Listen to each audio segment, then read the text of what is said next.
holidays. Welcome back to another episode of Combat Sports Weekly. I'm your host, Jorge Hernandez, and as usual, this week's episode we'll be taking a look at all the hot topics in MMA and boxing. Let's get it started with our rundown. Big fight that took place over the weekend between Rafael dos Anjos and Donald Cerrone as the two faced off in Orlando for the lightweight title. The fight didn't last long. We'll, of course, give you the full results and the highlights to that one. But right before that one, that fight in the co-main event, one of the guys that trains here, Alistair Overeem and Junior Dos Santos faced off in a huge heavyweight bout.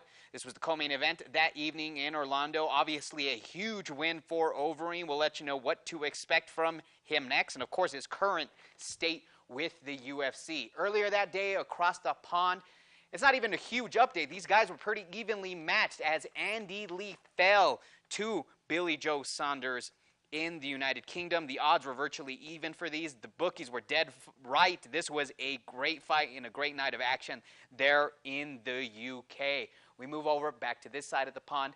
Here locally, Andres Quintana, one of the best young fighters out of the state of New Mexico and the region, will be back in action. We'll let you know who his opponent is and the date of his next fight. Just a little hint here, it's not happening until February. Another prospect out of the Albuquerque area, specifically Jackson's Winklejohn MMA, Cody East, a heavyweight out of the gym, will be back with the promotion JKO, a special event going down that night. We'll give you more details in the local news segment.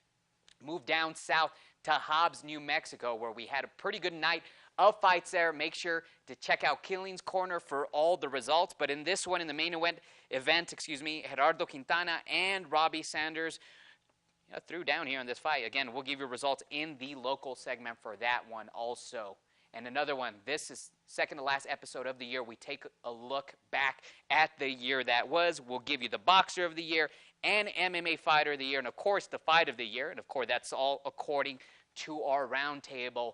Not to mention we also have Brian Mendoza, undefeated local prospect, coming up. So hang tight. We'll jump right into the headlines, local and national, as well as the highlights.